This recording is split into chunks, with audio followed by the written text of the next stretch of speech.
Okay, good evening, everyone, and welcome to the Buddhist Society. If you're new to the Buddhist Society, an especially warm welcome to you.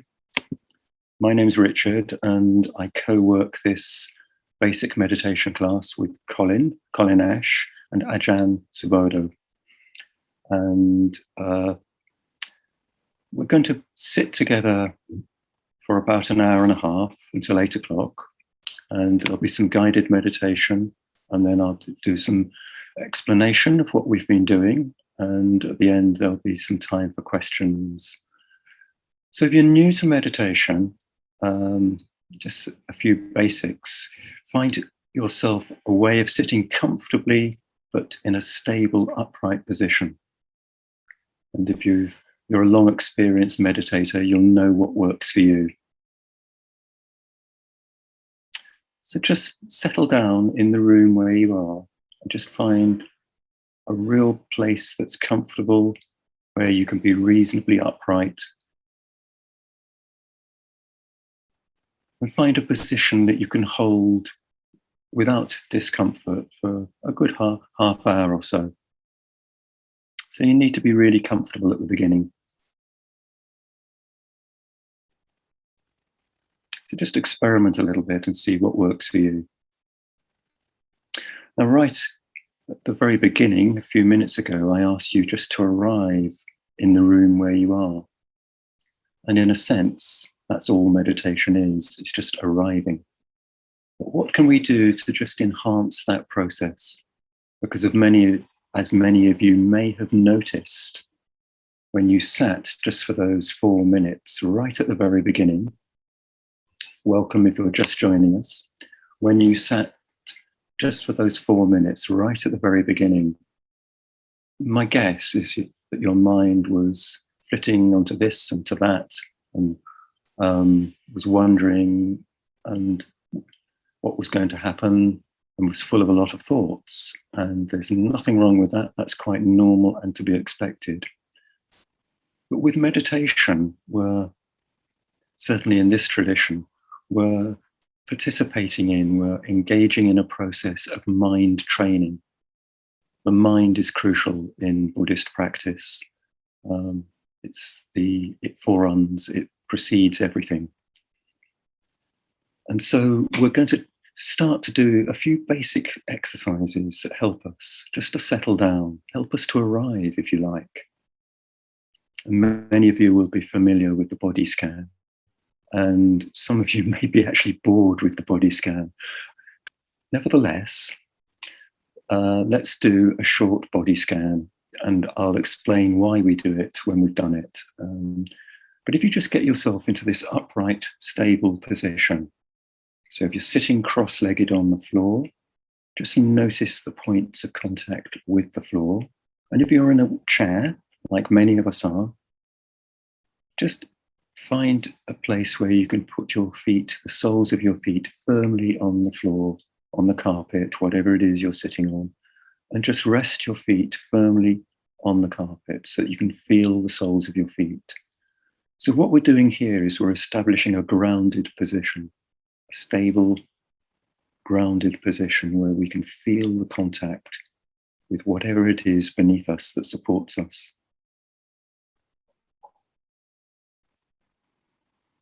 So if you're on a sofa or a settee, that's fine. Again, the same principles apply.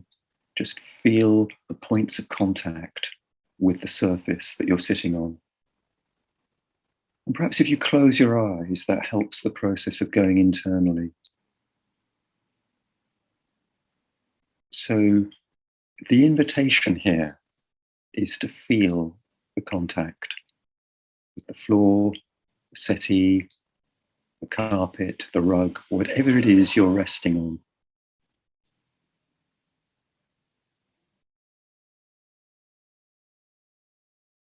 And notice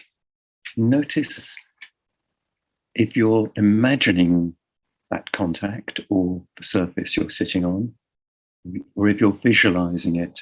Now, there's nothing wrong with that, but the invitation is to feel the actual physical contact, the sensation of resting your feet on the floor, or feeling the points of contact, your shins, your ankles, your knees, whatever it is that's on the surface that's supporting you.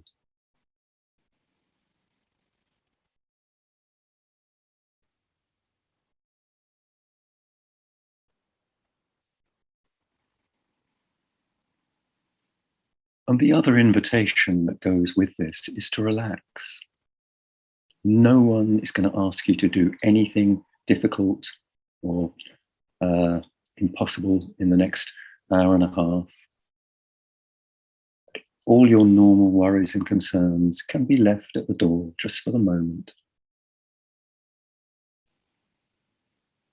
So just relax, just notice, just feel the sensation of resting on the floor, on the settee, on the chair, the cushion, whatever it is. Just feel the points of contact.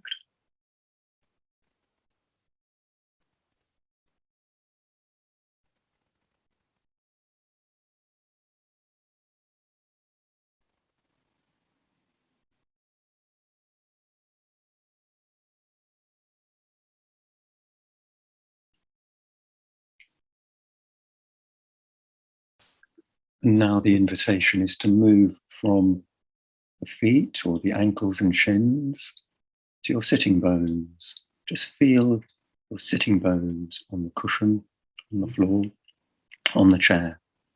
Feel how they support the weight of your torso. Feel the pressure, feel the contact. Again, the invitation is quite clear and precise. It's to feel the sensation, not to think about or imagine, but it's okay if you do. Just notice that that's what you're doing and see if you can come back to the sensation.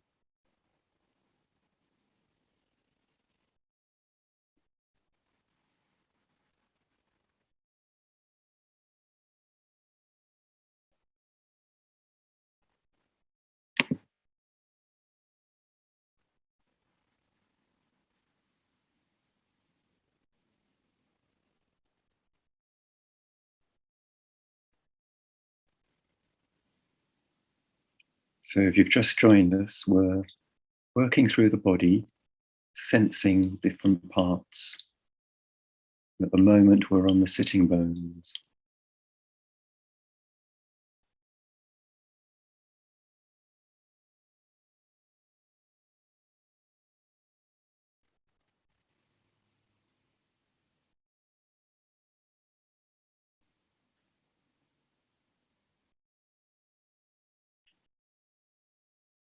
And from the sitting bones, I invite you just to move to your spine.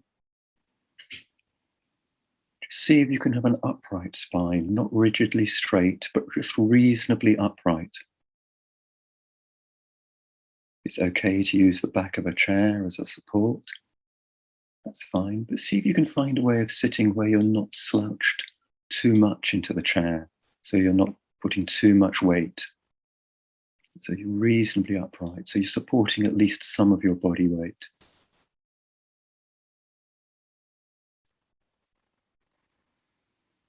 And again, the invitation is to relax and just sense. What does it feel like?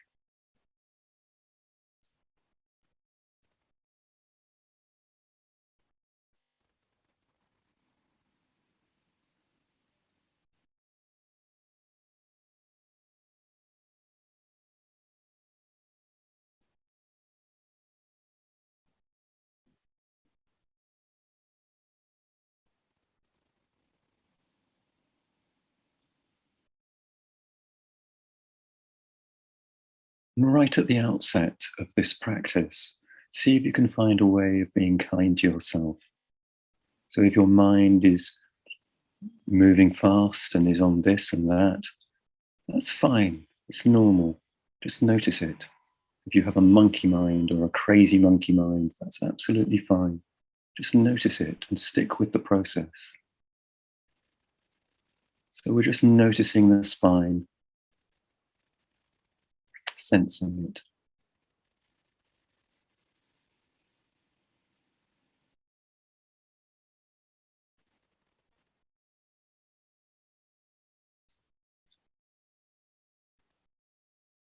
See if you can find a reasonably comfortable position for your hands, either resting one on top of the other in your lap, or just resting on your thighs, upturned or downturned.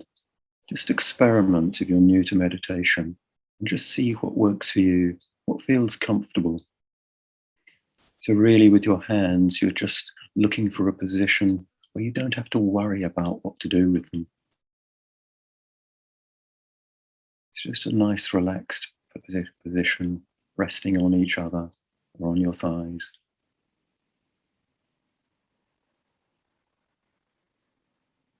And perhaps for a moment, just place some attention in your hands and relax them.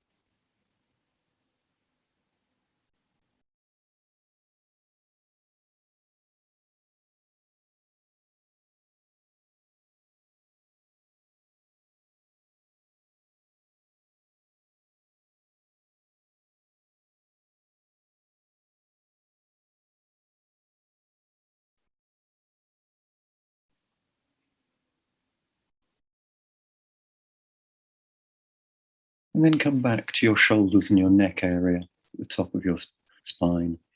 Just see if you can relax that area. We often carry a lot of tension around us, with us, especially in that place.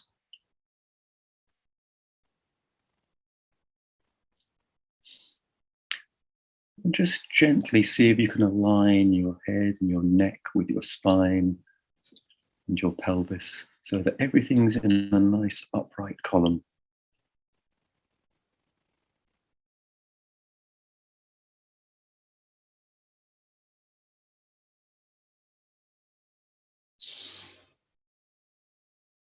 And again, the invitation is just to relax and sense.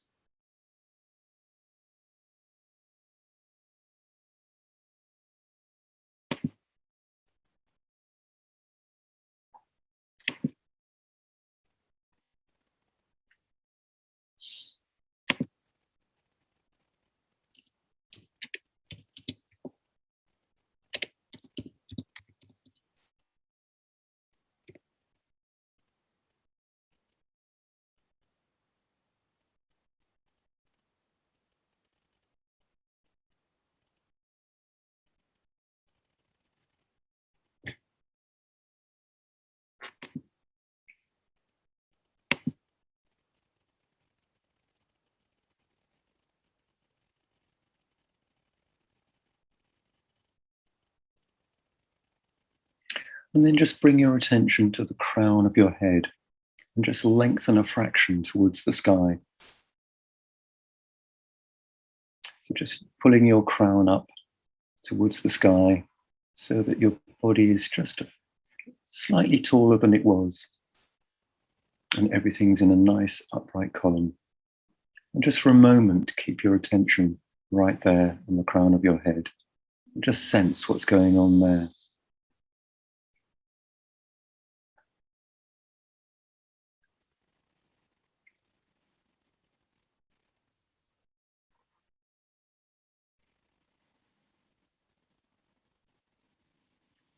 And it helps to close your eyes, not tightly shut, but just lightly closed, so that we can go inside and just really engage with this sensing.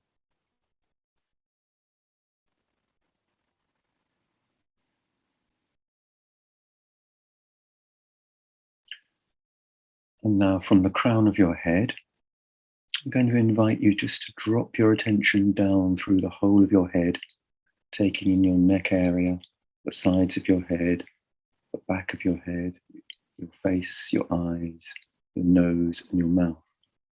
Just sense the whole of that area. What's going on for you? Keep it relaxed, keep it kind.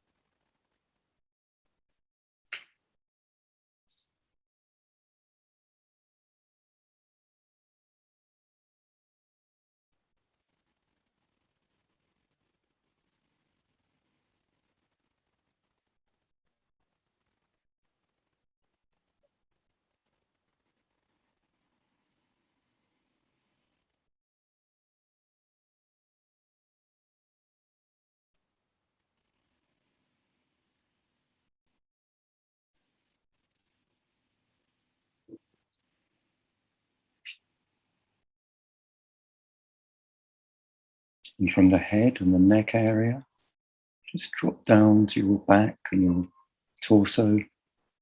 Just feel what's going on with your back and your spine.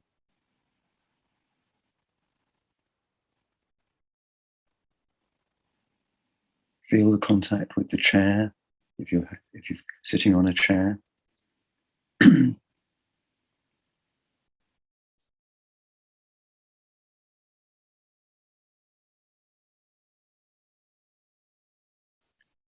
And just gradually move down your back, and at the same time go down your front, taking in the chest area. And here you might notice a little bit of movement caused by the breath.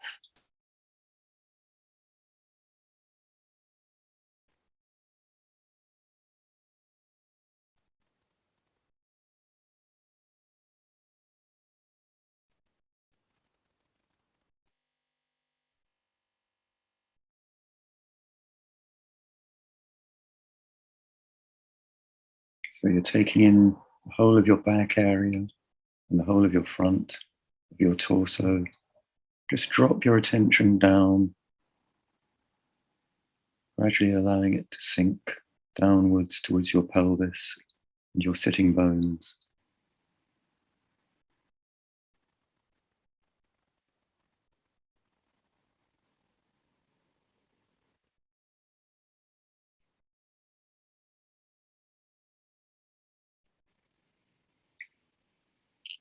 And then just feel again the whole of the weight of your torso resting on the chair or the cushion or the floor.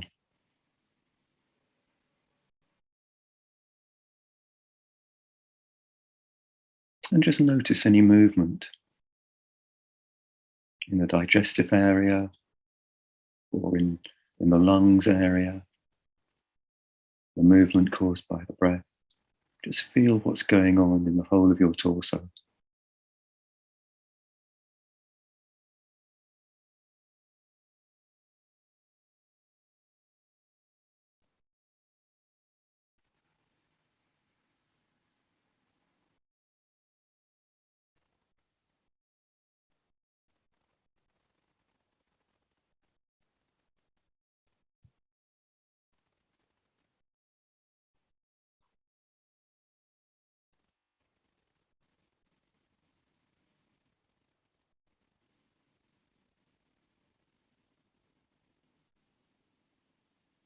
And again, the invitation is to keep it relaxed and to keep it kind.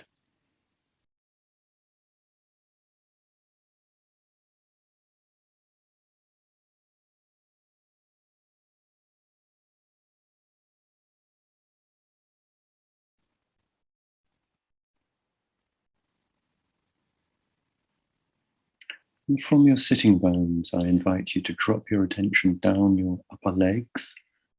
That's taking in the front of your thighs, the quadriceps, and the back of your thighs. And you might feel the contact with the chair or the cushion. Just notice what's going on there. What's the sensation in those areas?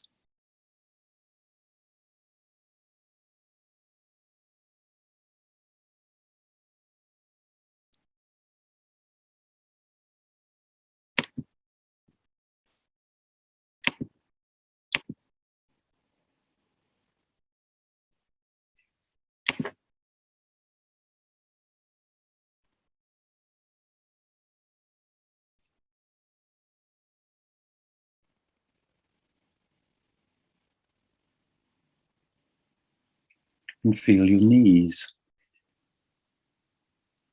And move down the upper thighs, come down to your knees and just feel what's going on there. Feel the back of your knees.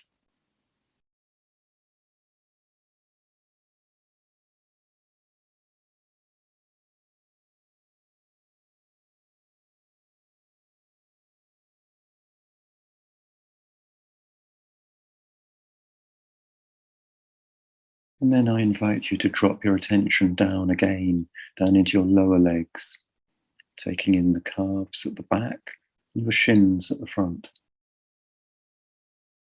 And if you're sitting on the floor, you might notice the contact with with the floor, the carpet, or cushion.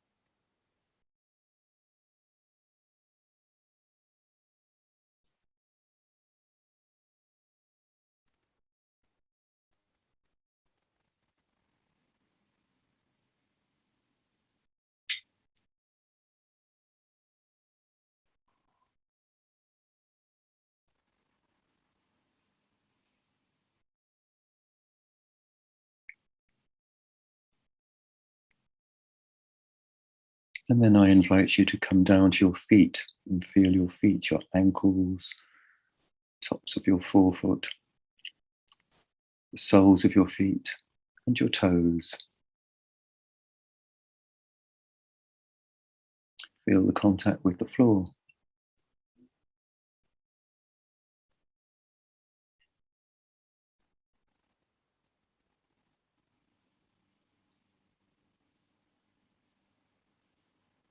So just see if you can sense what's going on there.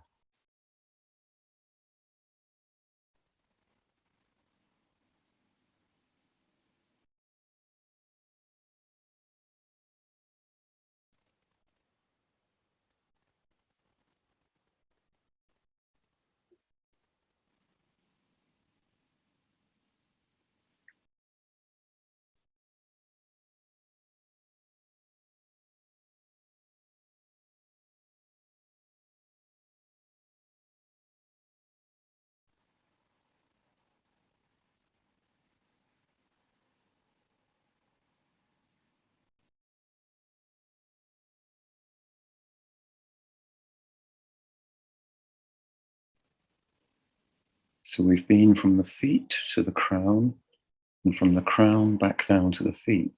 So now I invite you just to take in the whole of your physical body, from the soles of your feet to the crown of your head.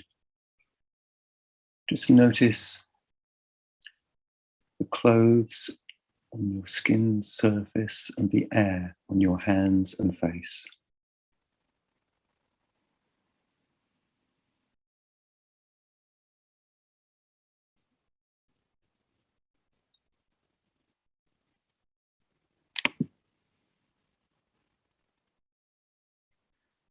So I'm asking you just to take in the whole of your physical body in just one sweeping movement.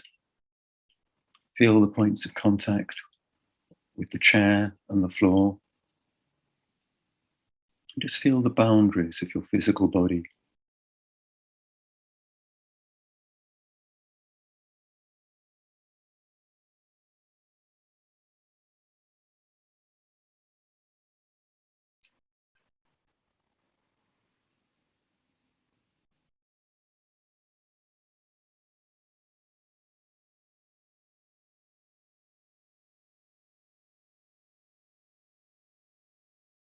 And once again, I remind you, just keep it relaxed. And the invitation is also to keep it kind.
So please feel free to move, relax, take a sip of water.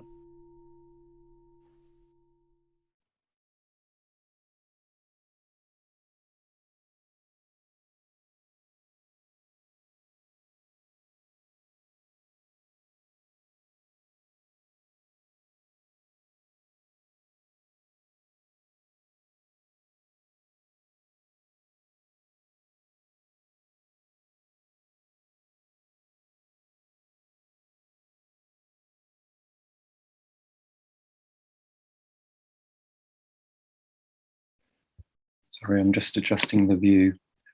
Wangdu, I wonder if we could go back to the gallery view, please. See if I can do that.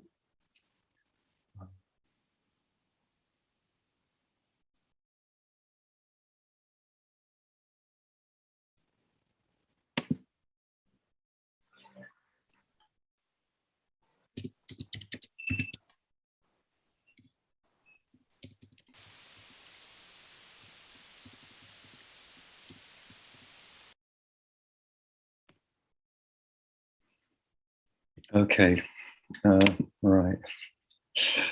Thank you, Wangdu, thank you. Okay, just a few points about what we did. Some people in a recent class, in one of my classes, and I think actually with Colin, have asked, why do we need to do the body scan? Why is the body scan so fundamental in this practice? There are a number of answers to that, and I know that for many experienced long-term meditators, actually the body scan can get quite tedious, and I've had people say that they find it boring. Why do we do it? Well, there are a number of reasons. Firstly, I suppose the first reason would be it's a bit like a carpenter doing a piece of work. Before the carpenter starts the work, he or she will look at their tools, their instruments, the chisels, the planes, the lathes, the saws, and just look to see if everything is in good order. Are the chisels sharp enough? Are the saws fit for the job? So it's a bit like honing our instruments before we begin, but it is beginning. It is meditation. Just honing your instruments. We're effectively, what we're doing is we're refining our attention. And most of us, we go through life, everyday life, and our attention flits from one thing to the next thing, quite necessarily so. We need to do that just to function. We need to be directing our attention to whatever the task at hand is. And we, combined with that, we all have creative, imaginative minds, and we're thinking creatures. So our minds are often very full of thoughts.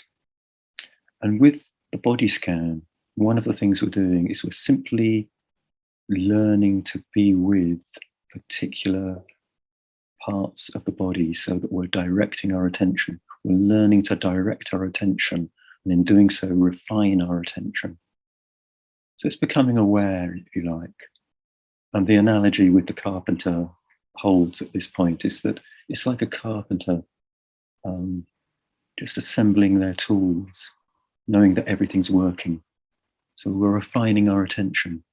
And that's the sort of the theory of it. The practice of it is that actually if you look at contemplatives in the Buddhist monasteries, certainly, they will spend long periods doing body scans, even though they are very advanced practitioners and they've been at it for years, and they still do it. In fact, there are some practices where they spend days just doing what we did in 25 minutes. And there requires a sort of an act of faith here, is that if one does enough of refining one's attention, eventually it impacts on our consciousness. Consciousness shifts. consciousness changes. So those are some of the basic reasons we do the body scan. And I know it's quite difficult to hear that if you're finding it a problem and you're finding it difficult and boring. But in all the classes, in fundamental meditation, basic meditation classes, you'll find some form of connection with the body is the first place to start. And if you think about it, there are another reason, I mean, closely associated with that first reason, and that's simply that we're such active creatures in our minds. Our minds are always on the go. And by beginning to learn to locate our attention in a very real sense in any particular part of the body, we're coming into the present moment. Think about it. If your attention is located, say, on your spine, and you're sensing your spine, and you're not thinking about it or imagining it or visualizing it, you're really with your spine in a feeling, connected way, you are then inhabiting the present moment. Your attention is located in the present. Because the only place you can really sense your spine right now is in this moment. And we make use of this. We make use of this because a large part of basic meditation practice is learning to inhabit the present moment. It might be useful here just to say why we do this, what's so important about the present moment. Well, one of the points about meditation, certainly in the Buddhist world, in this tradition, is that it's one of the ways that we move beyond suffering. Now, where does suffering occur? Well, it occurs in the present. Often it's associated with memories of the past or fears of the future. But the only place we can actually engage in it is in the present moment. So it's learning to inhabit the present moment that lays the basis, the foundation for our route out of suffering. In the Pali word for suffering here is dukkha, and it essentially translates as unsatisfactoriness. It's not just suffering in the sense of something's painful. It's just the sense that in life, many things are just unsatisfactory. There's a basic, yes, it includes painful things. That's one aspect of dukkha. The other aspect is that most things, everything, in fact, is impermanent. And that carries with it a basic insecurity. Things that are good, achieved, established, things that we have, we know at a certain level that nothing is going to last. And that insecurity creates a fundamental element of dukkha. It's just not quite satisfactory.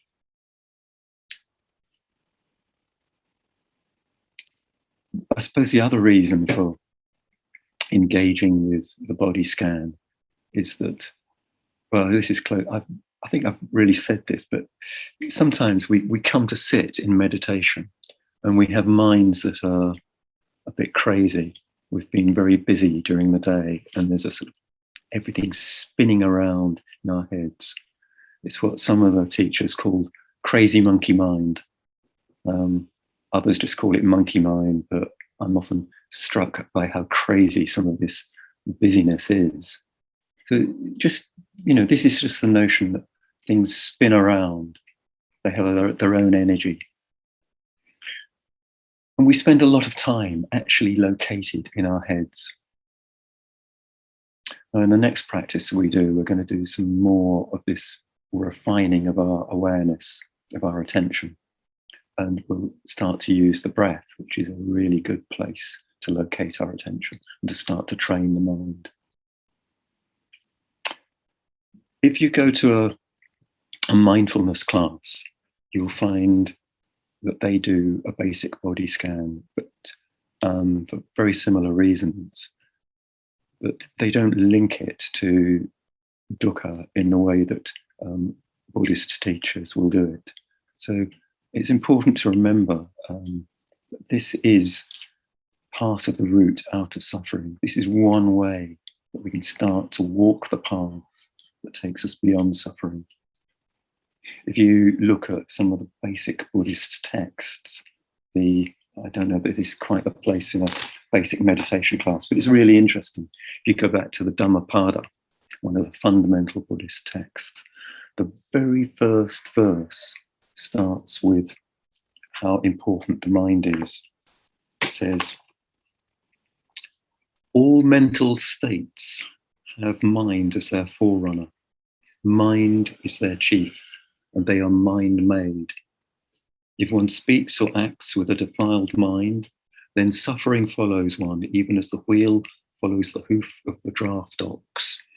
So it's put in very picturesque language there, but what it's saying is that it's the mind that is crucial in determining how we interact with the world. That's really important. So it's mind training that we're engaged in here. We can go to the gym to train our body, go to the swimming pool, we can walk or run. But in meditation, we're learning to train the mind, and it's the mind that is the fundamental basis of how we are in the world, how we engage with the world.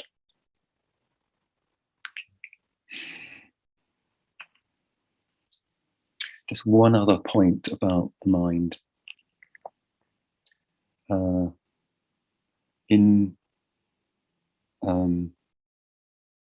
I've talked a little bit about dukkha and about how there's this teaching in Buddhism, well, it's the first noble truth, in fact, this fundamental teaching that most things we encounter are in some sense unsatisfactory. And the basis for this is that the basis of dukkha for us is that actually we're not seeing things quite as they are. There's a sort of what they call in the teachings, they call it ignorance. And from it, ignorance, we get averse to things. We don't like things. Things are not as we expect them to be. And we crave for things to be as we want them to be. And it's that craving that produces the suffering. So that's just some of the roots of where we're going with this. So let's engage in some more meditation. And this time we're going to use the breath. So if you just come back to that nice, upright, grounded posture. So just feel some stability beneath you. Get comfortable.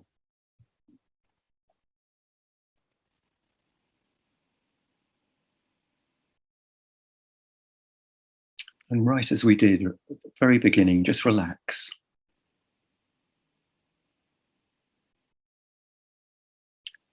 And then just briefly touch base with those anchor points of the body, the feet, the sitting bones, the spine. Just notice them.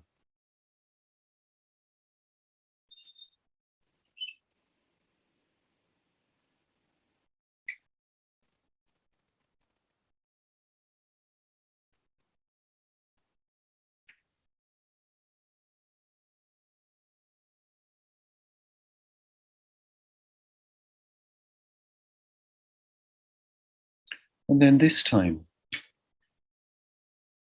bring your attention to your chest area or your abdomen. And just notice, begin to notice the movement caused by the breath. So without altering the breath in any way, just keeping it quite natural, quite normal. Just see if you can sense, in the same way that we were sensing different parts of the body, just see if you can sense the movement caused by the breath.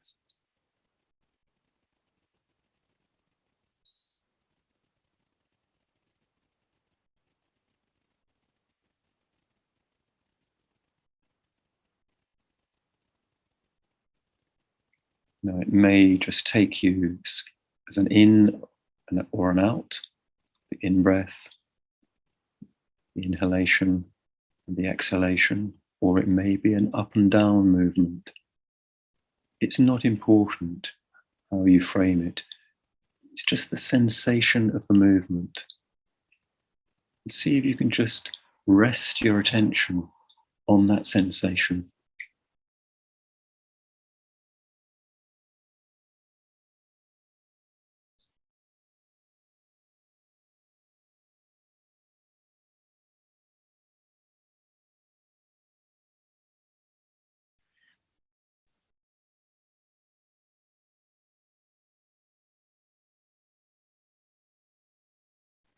Now the mind will move, it'll wander, it'll perhaps be like a crazy monkey, or it'll perhaps just drift. And that's perfectly normal and natural. You haven't made a mistake. Keep it kind. There's no need to beat yourself up. But just gently notice where you've gone. Just bring your attention back to the sensation of the movement caused by the breath.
So the invitation is to keep it really relaxed and really kind.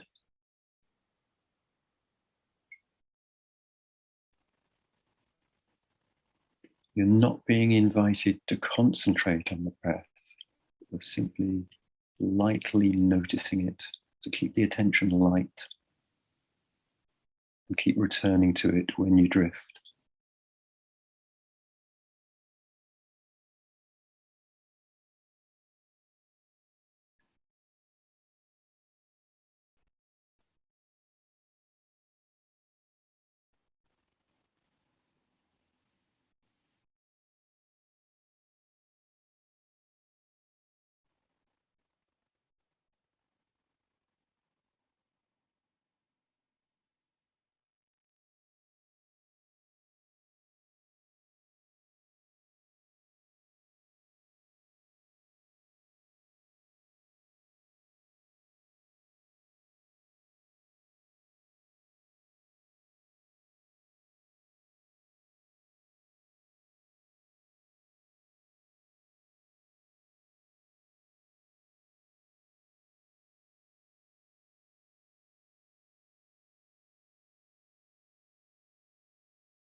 So please feel free to move, stretch, adjust your posture, have a sip of water.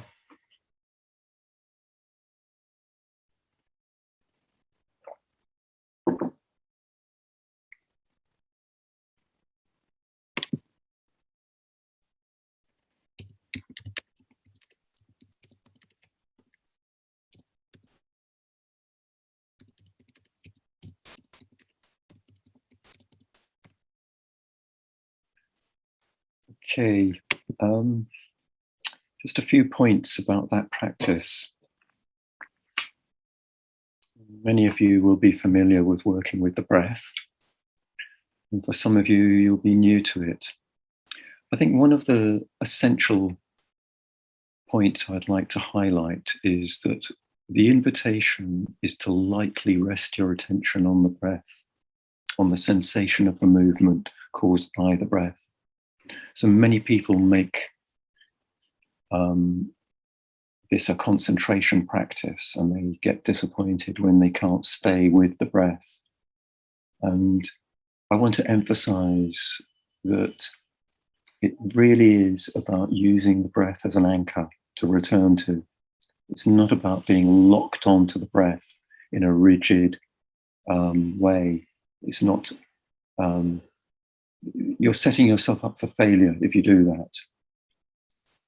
There was someone that recently said to me, oh, I've started to meditate 20 minutes every day. And I'm really no good at it. I can only stay with the breath for about 15 seconds of the 20 minutes. And of course, for most teachers in this tradition, they'll be saying, that's great. You're actually committing to 20 minutes of practice. It really doesn't matter the amount of time you're with the breath or not. The point is that you're training your mind. You're learning to return to the breath. It's your anchor. And this is a means of letting go. Both my colleagues in this class emphasize the importance of letting go as part of this practice. So you're noticing or you're recognizing what's going on, and you're letting go of it. You're not getting entangled with the thoughts. The monkey mind is not dominant. It's there, but it's not the overriding factor in your awareness. You have this commitment to return to the sensation of the breath. And that enables you to let go, because it's a sort of a way of orientating yourself. If you're just sitting and your mind drifts and you're just whisked away on your summer holidays or whatever it is, there's no means of coming back. But if you're anchored and your mind is being trained to work with the breath, this is a focal point, an anchor. You don't have to be with it all the time. So you hear me say quite often in these meditations, if you find yourself drifting, thinking about something else, you haven't made a mistake. That's not the point of the practice. The point is to notice and then let go. And the breath provides you with both the means of noticing and the means of letting go. I was recently on a short walking holiday with my eldest brother, and we do one of the long footpaths in this country, the coast-to-coast path from Cumbria to Yorkshire. And a lot of the way, the path is signposted quite clearly. It has, a footpath sign, and it says sea to sea, coast to coast. And that's the way you go. But there's some parts of the mountains in Cumbria and some parts of the moors in North Yorkshire where the footpath is very indistinct and there are no signs. So you have to work with a map and a compass. And the map shows you the contours, there are various symbols, there are various lines that mean this and that. Some of the lines are dry stone walls, some of the lines are roads. There's lots of symbols to get to learn in order to orientate yourself when you're actually in the terrain. And you have a compass to tell you which is north, which is south, which is east, which is west. And that's how you navigate across the moors. But there's some places where the map doesn't correspond to the reality. So you expect things to be like they are shown on the map. You have the footpath shown on the map. But when you look at the actual terrain that you're walking on, it doesn't correspond. And you have to work out where you are because you're not where you thought you were. And the point I'm making is that so often when in life, we think things should be a certain way and then they're not, and we get disappointed and we get frustrated, and it's what is called dukkha. And the route finding on the North York Moors in the mist is full of dukkha. The map doesn't actually correspond to the reality. Now, which is wrong, the map or the reality? You get my drift. In meditation, we have an expectation that things should be a certain way. The person I was talking to who told me she was meditating 20 minutes every day and that she was disappointed that she couldn't stay with the breath for more than 15 seconds, had an expectation of how reality should be. And it didn't correspond to the actual reality. So in this practice and in this tradition, it's always the experience, the reality on the ground that's the important teacher. It's not the map. If the map doesn't fit, abandon it. Work with the reality. So the analogy here that I'm using is that it's experience, your experience of how your mind is at any one moment. That's the reality. That's your teacher.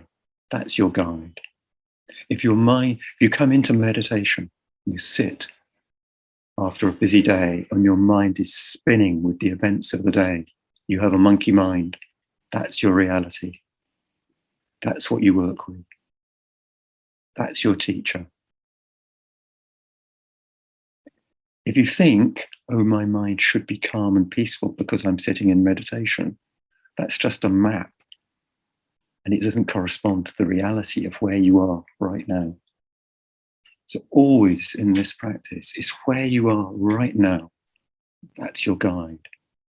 So there's no mind state that is incompatible with meditation. However your mind is, that's what you meditate with. And that's quite a difficult lesson because so many of us, we want our minds to be calm and peaceful.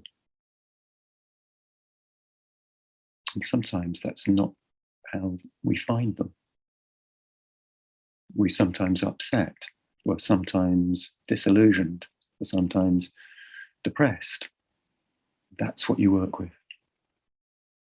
So it's this sense of just accepting whatever our minds present to us and working with that.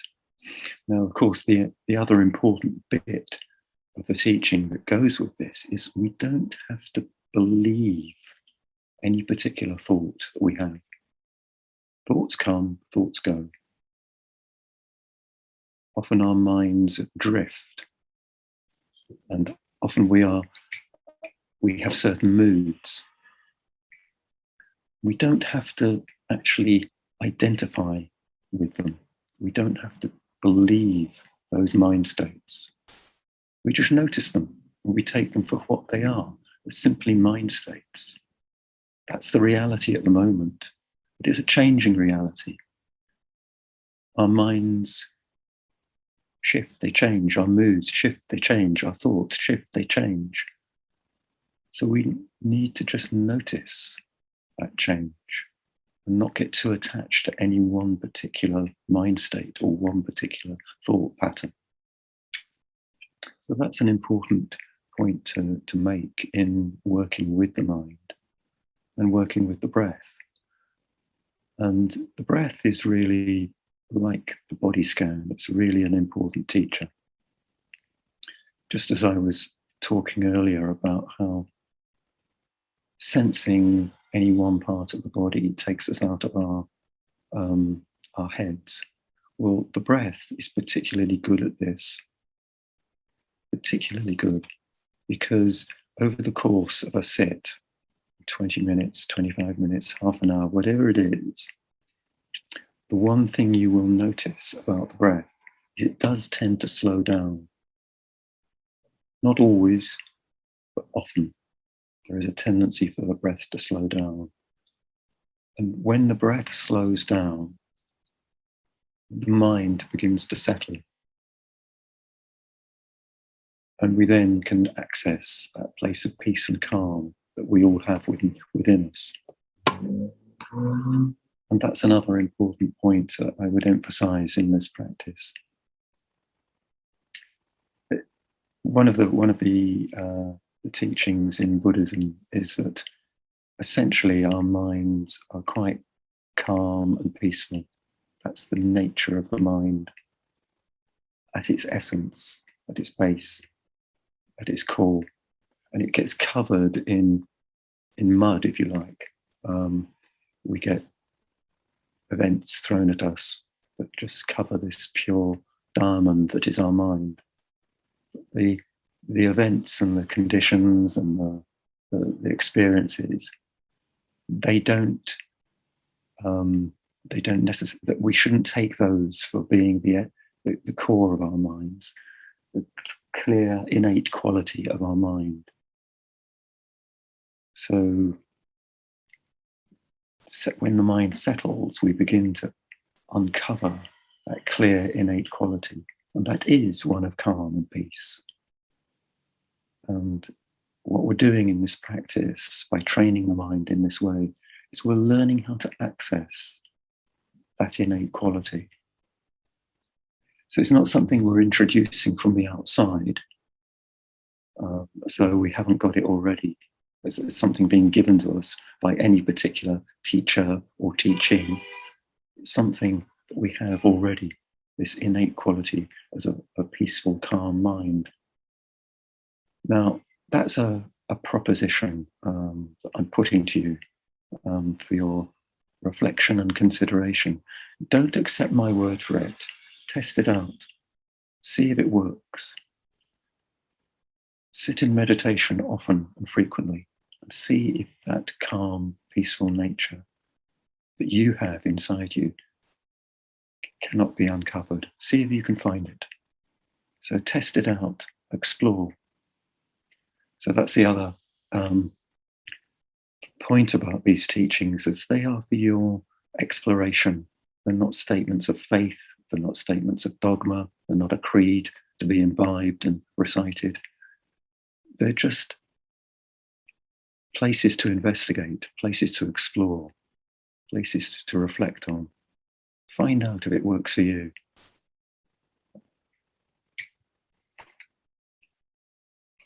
Any questions? So if you want to put them in the chat, or put your hand up. I think there's a hand that you can put up on Zoom, and Wangdu will unmute you. Oh, there's a hand. Meg. Let's see if we can unmute you. That's it. So I'm not sure whether it's just a good idea to stick with the meditation method that suits you, or from what you were saying earlier about how important the body scan is, because I don't like it as much, should I be practicing it, or can I just carry on with the breathing? Or can I do what you said at the beginning of the breathing, which is to just do a quick body scan and then do the breathing? Or am I making a bit of a fuss here? It's a great question. What I would say to that is you need to find out. I mean, this is a question of discernment, and this is one of the great teachers of meditation, is that you find your own way of discerning. Now, it's always going to be in a Buddhist tradition, a teacher will say, start with the body scan. That's they'll say, and if you don't like it, some teachers will say, tough, just get on with it, do it, put up with it, and see where it leads. And other teachers will say, this really is a question for you to find out for yourself. See what works best for you. See if you can feel your way into what feels right for you. If the body scan really feels this isn't working for me, what I would say is give it a good go. Give it a good go. I mean, you've been at it for years, I know, Meg, and so you may have given it a good go. And a quick body scan and going into the breathing may be what works for you.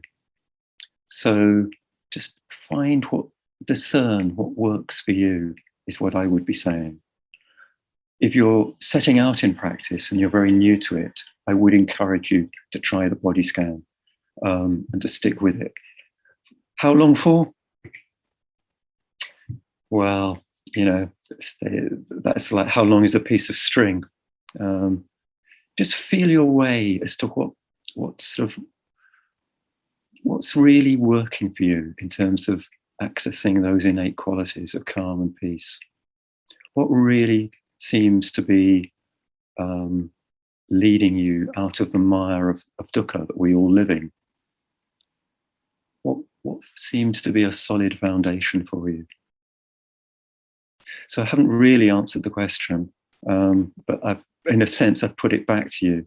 No, that's exactly, that clarifies it. Thank you, Richard. Thanks. It's a great question, and it raises a lot of other questions in its wake, because you'll find in these practices, some teachers will emphasize just sticking with something, however difficult it might feel, and just being patient.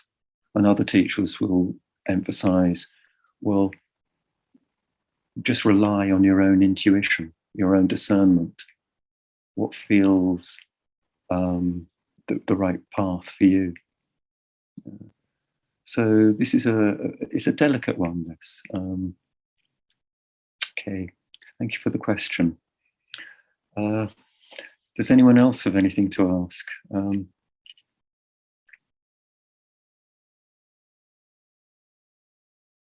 One of the questions the other questions that frequently comes up is just some basic things like, how long should I sit for? And again, that's a sort of how long is a piece of string question.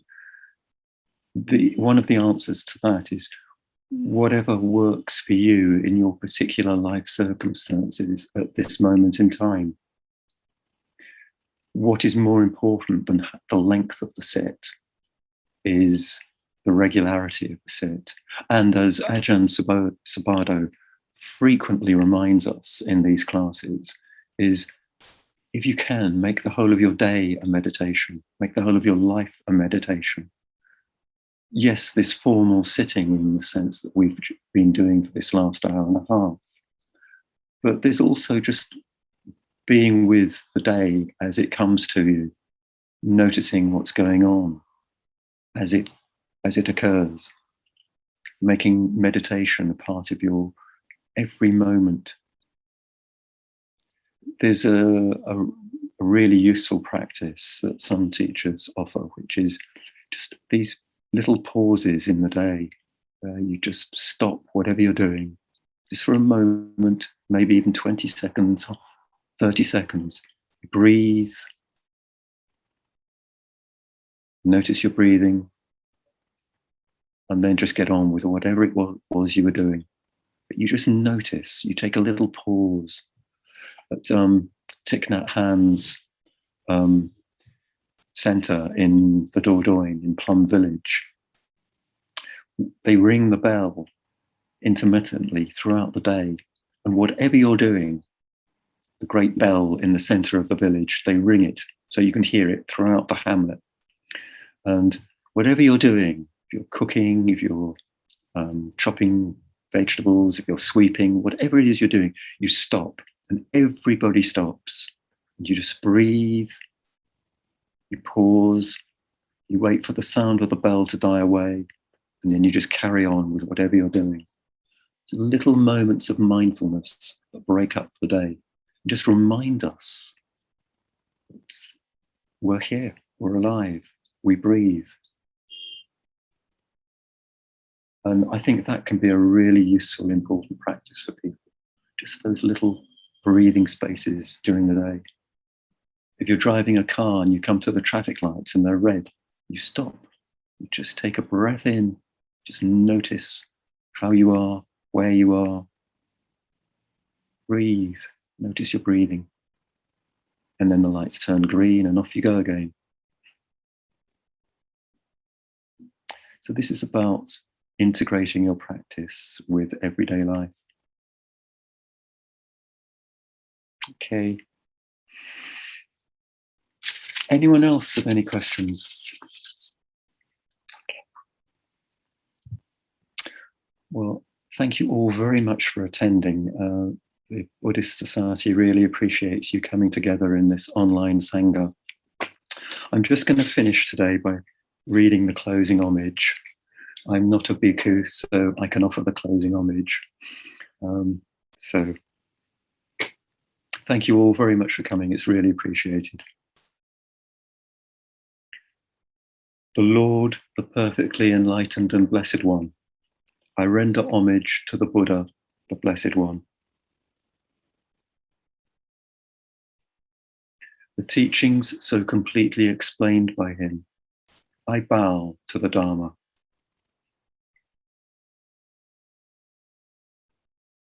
The Blessed One's disciples who have practiced well, I bow to the Sangha. Go well, and thank you very much for attending.